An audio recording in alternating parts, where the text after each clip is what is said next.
welcome to this visual summary of the 2010 North Carolina Scholastic Media Institute. I'm Allie Eisen of T.C. Robertson High in Asheville. And I'm Rochelle Batista of Franklin Academy in Wake Forest. The theme of this year's institute is At Your Fingertips. But just what is it that's at your fingertips? Jordan Jeter of Ravenscroft School in Raleigh says one thing we've learned at the Journalism Institute is that journalism itself is going through a time of radical change. Online versions of newspapers are readily at hand for the multitaskers of the 21st century. The many side roads of the information highway, such as Facebook, are in many ways the cause of the journalism transition. The Facebook phenomenon is sweeping the nation, not only among teens, but with adults, businesses, and newspapers. Facebook had more than 320 million users as of 2009. Do you have Facebook? Yes. Yes. Cool. Yes. Yes. Yes.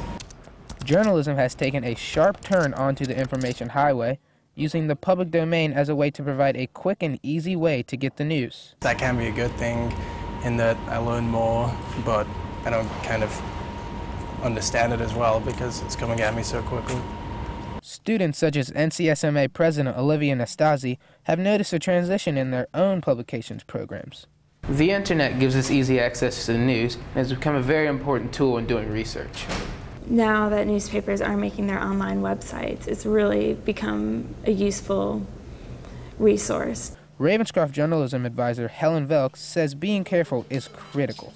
The only thing that I would caution students as an advisor is to really check out your sources, because sometimes a web page or a website might look very polished and graphically appealing, but you still need to check the background sources. Internet-based journalism is projected to dominate the industry in the coming years, and we'll all have to be ready to work in that changing media landscape.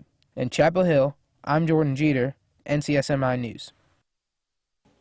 Camps like this will certainly help us get ready. There are almost 300 aspiring journalists at NCSMI. And we're one of the smaller camps at Carolina this week. Alyssa Lang of North Mecklenburg High in Charlotte says high school students are on campus to learn about everything from journalism to basketball to the solar system. Because of all the campers in town, UNC is still buzzing. Kids of all ages come to UNC for both academic and athletic camps where they're able to develop their skills and discover hidden talents. However, those students and staff already here must adapt to the new additions on campus. Well, I noticed part of the dining hall was blocked off for one camp in particular. Although the campers are using the facilities, they aren't overwhelming the staff or crowding the students.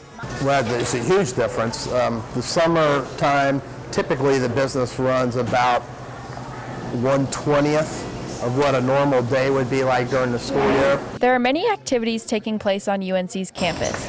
Gyms, fields, pools, classrooms, and various parts of campus are being put to use throughout the summer, and police officers have been vigilant about keeping the summer community safe. Certainly there's no less demand for service, but the nature of the service becomes a little bit less responsive, a little bit more proactive during this time of year. With all the activities going on across campus, security officers are staying busy. Just this week, the Tar Heels are hosting a football, basketball, and swimming camps, a kids camp, and of course, the North Carolina Scholastic Media Institute. In Chapel Hill, I'm Alyssa Lang, NCSMI News. Summer camps are a big hit at Carolina. Thousands of campers will visit campus this year. The popularity of the sports programs is a big part of that. Young sports campers aren't the only thing generating noise at various sports venues on campus. Brittany Livingston of Notre Dame Prep in Towson, Maryland, says UNC, the University of National Champions, is also UNC, the University of Never-Ending Construction. Most UNC students might be out of classes for the summer, but the UNC Chapel Hill campus continues to buzz with activity. No, not with the hustle and bustle of studious Tar Heels, but with the hard work of men in orange vests and hard hats. As always, Carolina is undergoing renovations. UNC will soon have several new athletic facilities to accommodate its talented Tar Heel teams. The construction here at Kenan Stadium, home of the Carolina Tar Heel football team, is still a work in progress. Here's a look at what the new end zone expansion will look like. The Tar Heels hope to see the new facility complete in August of 2011. With construction still going on during the upcoming football season, students wonder if it will have an impact on the season's attendance. I mean, we're going to go out there whether it's rain, maybe not snow, but whether it's rain or sun, and I mean, it's happened in the past, like, it just kind of starts raining during the game and we're all out there in the rain, and so I don't think a little construction is going to stop us. So UNC's varsity athletes will enjoy new facilities, but what about everyone else? Well, all Tar Heels can take pleasure in the plans to improve the Dean E. Smith Student Center. It looks like UNC is always trying to improve their campus, so it seems that they really care about their students, so I'm looking forward to it. All the renovations to the campus seem to be beneficial, but should the university put all that money toward buildings? I'm sure they could use it for other things, but the facilities are incredible, and to stay on par and competitive with other schools, they need the facilities. UNC students hope the new athletic facilities and student center will instill even more school pride and help the Tar Heels in their quest for more national championships. In Chapel Hill, I'm Brittany Livingston, NCSMI News. Experts say to have a winning athletics program, you have to have top-notch facilities, and UNC is near the top in that regard. Both soccer teams at Carolina are always near the top, but as a spectator sport, soccer lags far behind other team events in fan appeal in this country. But as Kaylin Raniere of TC Robertson High in Asheville tells us, that changes once every 4 years. That's because it's the time for the World Cup. South Africa is hosting this time around. The Cup has kicked up some serious excitement here at UNC Chapel Hill. Elmar Bolowich, head coach of men's soccer, explains Carolina's historic link to the event. We had 3 players from the UNC program participate in World Cups. Eddie Pope was a starting defender for the US, and I think he played in 3 World Cups. R&R's Grill has been opening at 7:30 just for the World Cup, serving breakfast and coffee to dedicated football fans. Kanik Aguirre is the manager and bartender. Because we have people actually watching the games, so as you can see, we have a small amount of people in here right now, so it does help out. Fans watch their favorite games on 2 plasma screen TVs, boosting the restaurant's business throughout the day. Of course, there's always fans that are excited, and so they will go and watch it at their own, with their own friends and their teammates. I'm actually surprised that the bars are having specials for people to watch the World Cup. I know R&I has a special today, and also Four Corners. The World Cup has inspired business owners to create new ways to attract customers, and fans are ready to rumble. In Chapel Hill, I'm Kaylin Raniere, NCSMI News. North Korea, oh goodness me. The folks at R&R are hoping the U.S. team does well in the World Cup. The restaurant has the greatest number of fans show up to watch when our boys are playing. The U.S. takes on Slovenia Friday morning. Other store owners certainly won't mind if all of those soccer fans come in to do a little shopping while they're downtown. As Bo Shire of Ravenscroft School in Raleigh tells us, although the temperature is rising, business is freezing up on Franklin Street. As summer heat rolls in, customers roll out of Chapel Hill.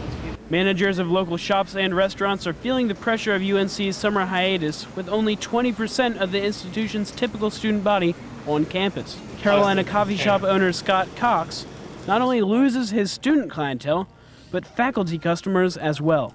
There's nothing wrong, there's nothing to fix, except there's nobody in town, and I can't fix that.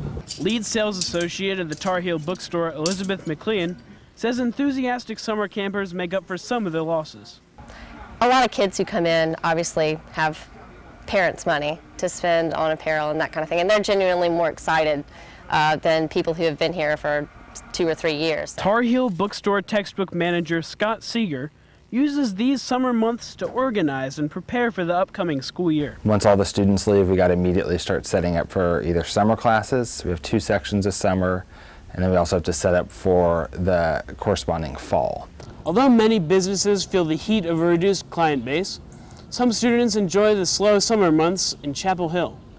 There are 2 summer sessions at Chapel Hill, hosting only about 11,000 students during a span of 3 months.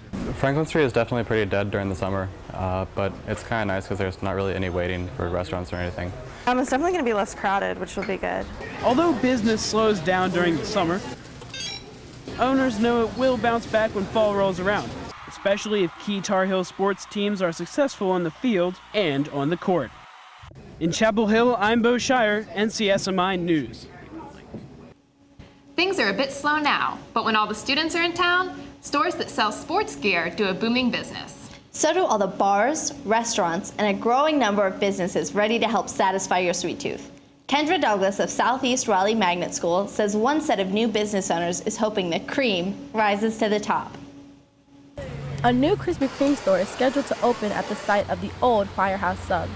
While it could attract business to some of the nearby stores, several of them could suffer from increased competition. With Caribou Coffee, Sugarland, and Starbucks already providing each other with a great deal of competition, how will the stores fare on Franklin with yet another sweet retreat being added to the mix? Executive chef and co-owner of Sugarland, Katrina Ryan, is confident her business will be able to withstand the increased competition.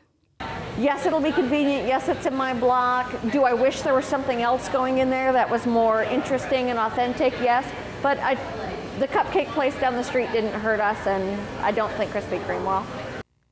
The 4,000 square foot store won't hold all the equipment needed to make donuts, so they'll be shipped from a nearby store. The final cooking and glazing will happen on site. Students are enthusiastic. If you have donuts and you have college kids, that's simple math.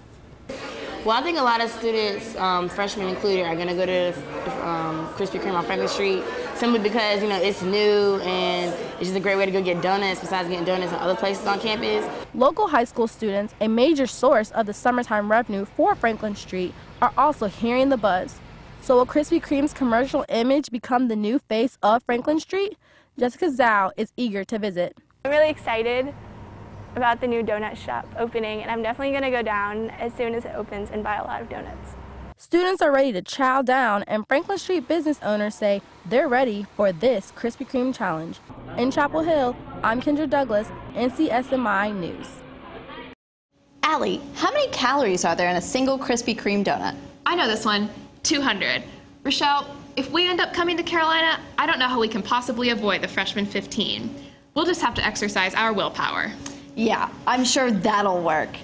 That does it for this edition of NCSMI News. Thanks for watching. Safe travels back home and go Heels!